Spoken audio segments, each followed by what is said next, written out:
In my last video, I talked about the importance of taking time, especially when you're dealing with racism, microaggressions, blatant disrespect, or just the daily stress that fills us with silent rage, righteous indignation as Black women. I talked about the importance of going to God first.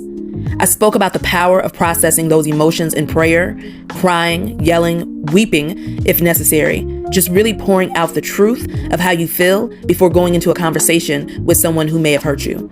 And today I want to share the actual neuroscience behind that and why prayer before those tough conversations actually works. So here's the truth. When we're hurt, when we feel dismissed, overlooked, or disrespected, especially in racially charged or gendered situations, our first instinct is often to hold it in. Or for those of you who lean toward getting into fight mode, your first instinct may be to explode. So we either try to pretend that we're unbothered or keep it cute on the outside when we're really crumbling and breaking down on the inside, or we blow up in the moment and say things that we know we're later going to regret because we're so raw, we feel so unseen, so disrespected, and we're so hungry for validation. But the thing is, when we go to God first and we get raw with Him, when we say to Him, God, I feel like that situation was unfair. I was disrespected. I wasn't treated right. That hurt me. I'm tired of this. I'm angry at this injustice. That's not weakness. That's emotional regulation through spiritual intimacy. And here's the neuroscience that backs it up. So what's happening in your brain when you pour out your emotions to God first, when you pray first? Well, to begin, you're calming your amygdala. This is your emotional alarm system.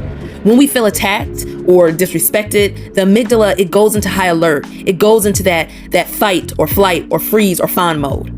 But when you take time to name your feelings out loud, especially in prayer, your prefrontal cortex, that part of your brain that's responsible for thinking, logic, decision-making, begins to calm the amygdala down. Just the act of saying, God, I felt disrespected. I felt ignored. I felt unseen. I did not deserve to be treated that way. It helps to shift your brain from reaction mode into reflection mode. This is why you feel so much more clear when you vent to a friend or a close confidant, or you pour out your heart to God. Doing this literally resets your brain. So that's the first thing that happens. When you take your justifiable rage, your righteous rage, your anger to God first in prayer before having the direct conversation with the person who may have hurt you